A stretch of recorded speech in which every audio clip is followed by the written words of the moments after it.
I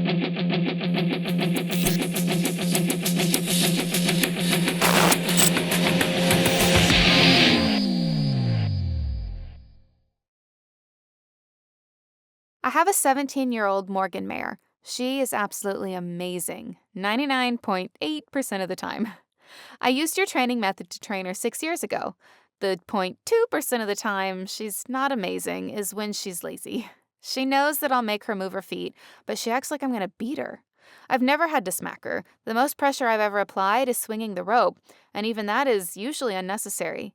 How do I make her less afraid in that situation? I don't want to reward laziness, but I also don't want her to be afraid either. Well, remember, the end goal is always respect without fear.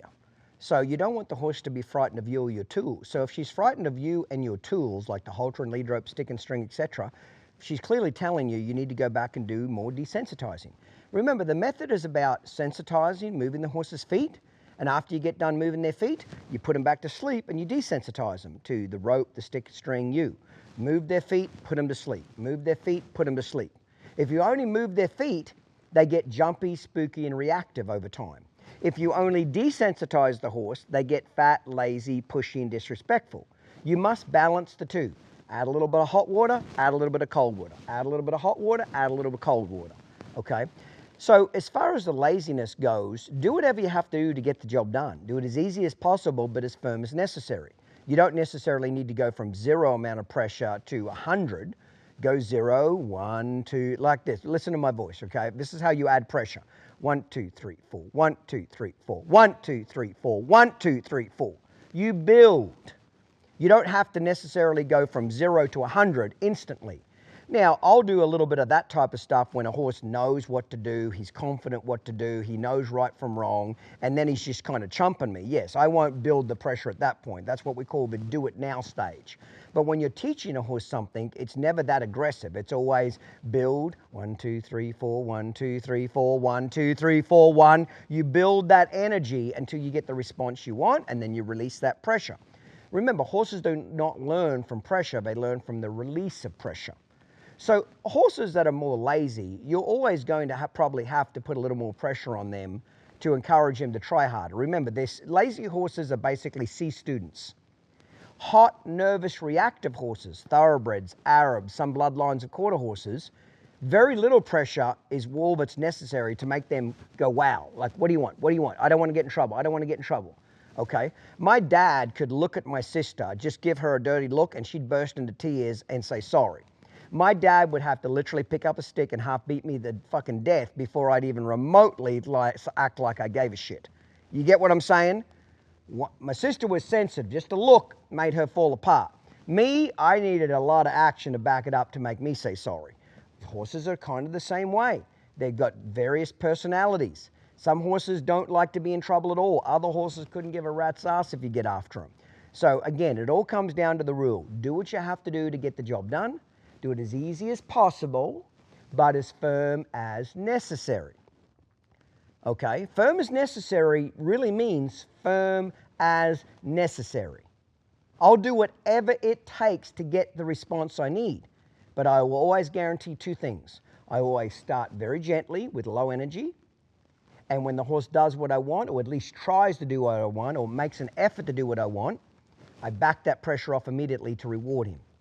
Horses do not learn from pressure, they learn from the release of pressure. If two horses are kicking each other, why does one horse run away? Because the pressure becomes so great, the pressure is so building that it's too hot in there. It's too much pain, too much pressure. When one horse runs away, the pressure releases. So horses do this to each other. They pressure each other, one horse pins his ears back and tells the other one to leave. When a horse pins their ears back, that's the lowest amount of pressure horses know what to do. If that doesn't work, he'll pin his ears and act like he's going to bite. If that doesn't work, he'll bite. If that doesn't work, he'll turn his butt and act like he's going to kick.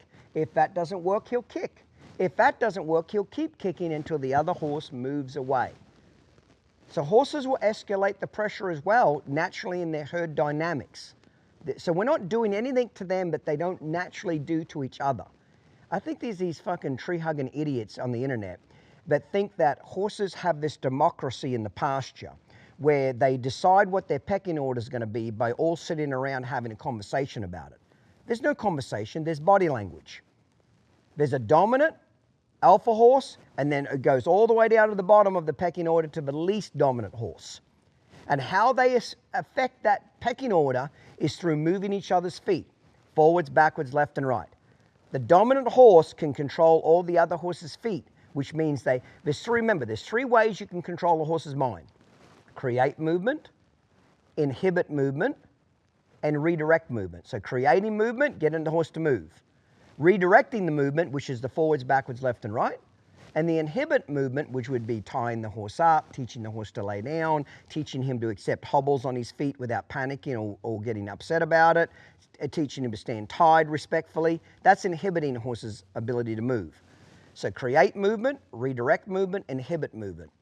That's really what the method in all horsemanship is a combination of those three things. Get the horse to move, tell the horse which direction to move, and then at times inhibit his movement, and that's how they become submissive to you.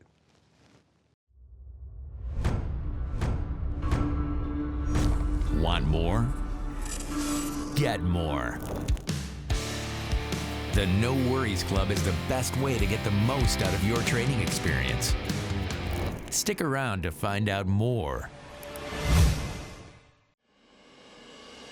Take your horsemanship to the next level. The No Worries Club Premium Membership is your ultimate portal to complete your horse training. You'll have access to Clinton's complete training library, thousands of hours of step-by-step instructional videos.